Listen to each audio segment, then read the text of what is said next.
জন্য যে শান্তি করে কোথাও গিয়ে কিছু শিকার করতে পারি না। শিকার করতে গেলেই শয়তান ঈগল এসে আমার খাবারে ভাগ বসায়। এমনটি বলতে বলতে শিয়াল হাসির বাড়ির কাছে চলে আসে আর এসে বলে, আহ, ওই তো একটা পুকুর দেখা যাচ্ছে। যাই, গিয়ে ওই পুকুর থেকে একটু পানি খেয়ে এখনকার মতো চালিয়ে নিই।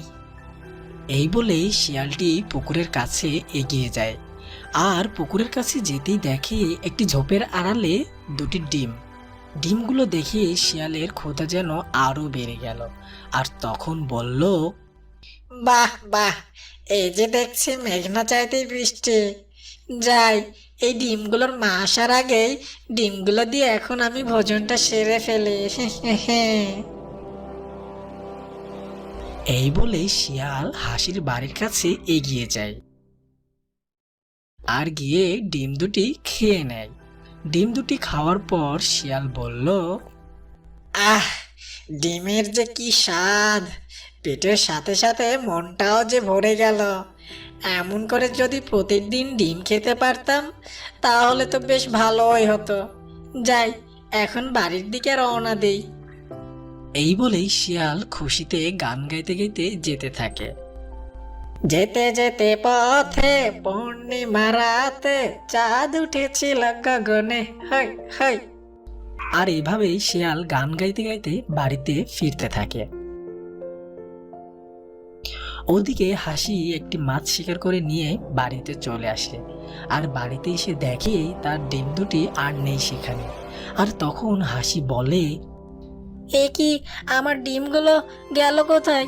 আমি যাওয়ার আগে তো এখানেই ছিল। কে নিয়ে গেল আমার ডিমগুলো?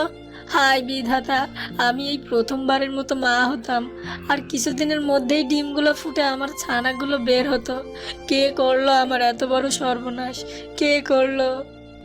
হাসি তার ডিমগুলো হারিয়ে অনেক কান্না করতে থাকে। ওদিকে শিয়াল বাড়িতে পৌঁছায় যায় আর তখন বলে, আহ, ডিমগুলো খেয়ে অনেক মজা পেয়েছি। এখন একটা জব্বর ঘুম দেই। এমনটি বলে শিয়াল ঘুমিয়ে পড়ল। এরপর কেটে যায় বেশ কিছুদিন। আর এদিকে হাসি আবারও দুটি ডিম দিল, কিন্তু এবার হাসি আগের মতো আর পুকুর পাড়ে না, বরং পুকুরের উপরেই বাসা বানায় আর ওখানেই ডিম দেয়, কারণ আগের মতো করে যেন কেউ এসে তার ডিমগুলো না খেয়ে যেতে পারে। অন্যদিকে ওই দুষ্টু পাজি শিয়াল তার গুহার সামনে দাঁড়িয়ে দাঁড়িয়ে ভাবছিল যে সে আজ কোন দিকে শিকার করতে যাবে। আর তখন শিয়ালটি বলল, অনেক দিন তো হলো মাংস খায় না, শুধু নিরামিষ খেয়েই থাকতে হয়েছে। আজ আর কোনো নিরামিষ না, আজ আমাকে একটা পাখি শিকার করতেই হবে। এমন বলতে বলতে তখনই শিয়ালের ওই হাঁসের ডিমগুলো খাওয়ার কথা মনে পড়ে যায় আর তখন বলে, আজ বরং ওই হাঁসের বাড়ির দিকে যাই। এতদিনে হয়তো আবারও ডিম পেড়েছে। যাই, আমি গিয়ে আবার খেয়ে আসি। এই বলে শিয়াল আবার হাসির বাড়ির দিকে যেতে থাকে। আর ওদিকে হাসু তখন তার ডিমে তা দিচ্ছিল আর তখনই সেখানে শিয়ালটি চলে আসে আর এসে দেখে হাসু এবার বাসা বানিয়েছে পুকুরের উপরে। এমনটি দেখি শিয়ালটি বলল, এ তো দেখি হাঁসটা অনেক চালাক হয়ে গেছে, বাসা বেঁধেছে পুকুরের মাঝখানে। কি করে আমি এখন ওই হাঁসটির ডিম খাই? ক্ষুধাও তো এদিকে অনেক লেগেছে। শিয়ালটি সেখানে পায়চারি করতে থাকে আর ফোন দিয়ে আটতে থাকে যে কি করে সে হাসির ডিম খাবে। ওদিকে হাসি শিয়ালের এই পায়চারি করার বিষয়টা লক্ষ্য করে আর এই দেখে মনে মনে বলে, কি ব্যাপার, ওই দুষ্ট পাজি শিয়ালটা এভাবে এখানে ঘোরাঘুরি করছে কেন?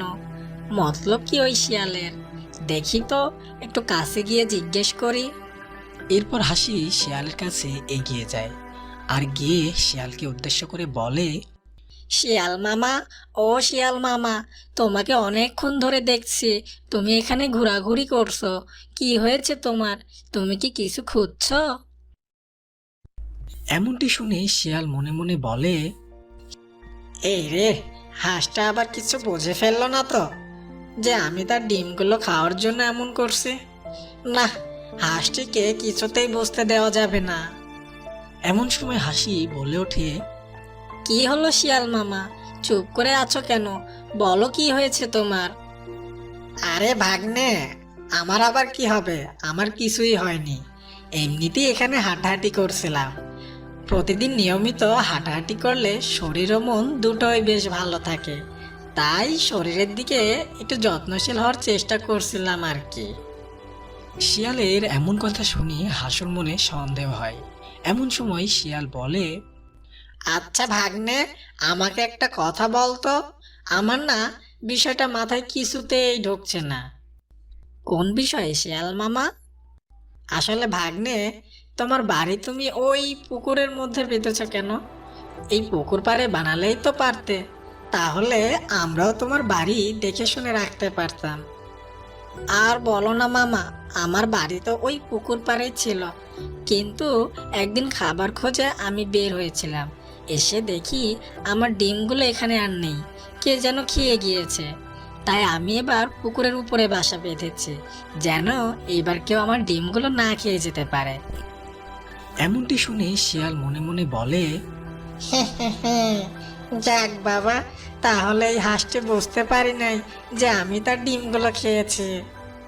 আচ্ছা মামা, তুমি তাহলে থাকো, আমি গিয়ে কিছু খাবার সংগ্রহ করে আনি। ঠিক আছে ভাগ্নে, যা। এরপর হাসি চলে যায় খাবার সংগ্রহ করতে। আর এদিকে শিয়াল ভাবতে থাকে যে কি করে ওই হাঁসের ডিমগুলো খাবে। এমনটি ভাবতে ভাবতেই শিয়ালের চোখে পড়ে একটি ব্যাঙ পুকুর পাড়েই বসে আছে। এই দেখে শিয়াল ব্যাঙটিকে ডাকতে থাকে, এই যে ব্যাঙ ভাই, একটু এদিকে এসো না।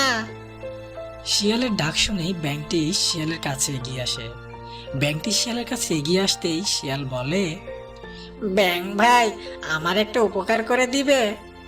জবাবে ব্যাঙটি বলল, কি উপকার করতে হবে? ওই যে পুকুরের মধ্যে একটা বাসা দেখতে পারছো, ওই বাসাটা আমার কাছে একটু এগিয়ে এনে দিবে? দিলে আমার অনেক উপকার হতো গো। ঠিক আছে শিয়াল ভাইয়া, আমি এখনই তোমাকে ওই বাসাটা এনে দিচ্ছি। এই বলে ব্যাঙটি হাঁসের বাসাটি আনতে চলে যায়, আর মুখে করে ঠেলে বাসাটি শিয়ালের কাছে এনে দেয়। বাসাটি আনতেই দুষ্টু পাজি শিয়াল ডিমটিকে খপ করে খেয়ে দ্রুত সেখান থেকে চলে যায়। আর ব্যাঙটি বুঝতেই পারে না যে শিয়াল কেন এমন করে চলে গেল। কিছুক্ষণের মধ্যেই সেখানে হাসি চলে আসে, আর আসতেই দেখে তার বাসাটি পুকুর পাড়ে ডিম শূন্য অবস্থায় পড়ে আছে, আর বাসার সাথেই দাঁড়িয়ে আছে ব্যাঙ। এই দেখে হাসি ব্যাঙের কাছে আসে, আর আসতেই দেখে তার বাসাতে তার ডিমগুলো নেই। এই দেখে হাসি অনেক কান্না করতে থাকে আর বলে, এ কি, আমার ডিমগুলো কোথায়? আর আমার বাসা এখানে আসলো কি করে? এবারও কি আমি আমার ডিমগুলো বাঁচাতে পারলাম না? এমন কান্না দেখে ব্যাঙটি বলে, হাসি, আমাকে ক্ষমা করে দাও, ওই দুষ্টু পাজি শিয়াল। এরপর ব্যাঙটি হাসির কাছে শিয়ালের সবকিছু খুলে বলে। এসব শুনে হাসি তখন একটা ফোন দেয়। বেশ কিছুদিন পর হাসি আবারও 3টি ডিম দেয়, আর এবার হাসি পুকুরের মাঝখানেই তার বাসাটি বাঁধে, আর পুকুরটির উপরে খড়, গাছের পাতা, লতা পাতা দিয়ে পুকুরটিকে ভর্তি করে রাখে, যেন এবার শিয়াল তার ডিম খেতে আসলেই পুকুরের মধ্যে পড়ে ডুবে মারা যায়। কিছুক্ষণের মধ্যেই ওখানে দুষ্টু পাজি শিয়ালটি এসে হাজির হয়। শিয়ালটি এসে দেখে হাঁসটি এবারও তাতে বসে আছে, আর এবার সে পুকুরের উপরে না, শুকনো জায়গাতেই বাসা বেঁধেছে। শিয়ালটি বুঝতে পারে না যে হাঁসের ফন্দি। এরপর শিয়াল বলে, বাহ, আজ দেখছি বোকা হাঁস তার বাসা শুকনো জায়গাতেই বানিয়েছে। যাই, আজকে হাঁসের ডিমের সাথে সাথে ওকেও চিবিয়ে খাবো। এমনটি বলে শিয়াল সামনের দিকে এগোতে থাকে।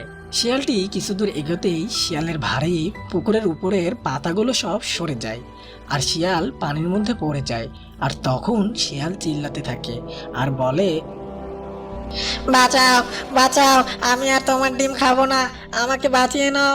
আমি এখন ঠিক বুঝতে পারছি বেশি লোভ করার জন্য আমার আজ এই পরিণতি। ও হাঁসবাগ্নে, বাঁচাও, বাঁচাও। তখন হাঁসটি বলে, মামা, তুমি চেঁচাও চেঁচাও, তোমাকে কেউ বাঁচাতে আসবে না। এটা আমার ডিম খেয়ে নেওয়ার শাস্তি তোমার। প্রতিবার তুমি আমার ডিমগুলো খেয়ে নাও, কিন্তু এবার এবার তুমি ডুবে মরো। শিয়ালটি চিল্লাতে চিল্লাতে একসময় ডুবে তলিয়ে যায়। তো বন্ধুরা, এমনই সব সুন্দর সুন্দর গল্প পেতে এখনই চ্যানেলটি সাবস্ক্রাইব করে পাশে থাকা বেল আইকনটি বাজিয়ে রাখো।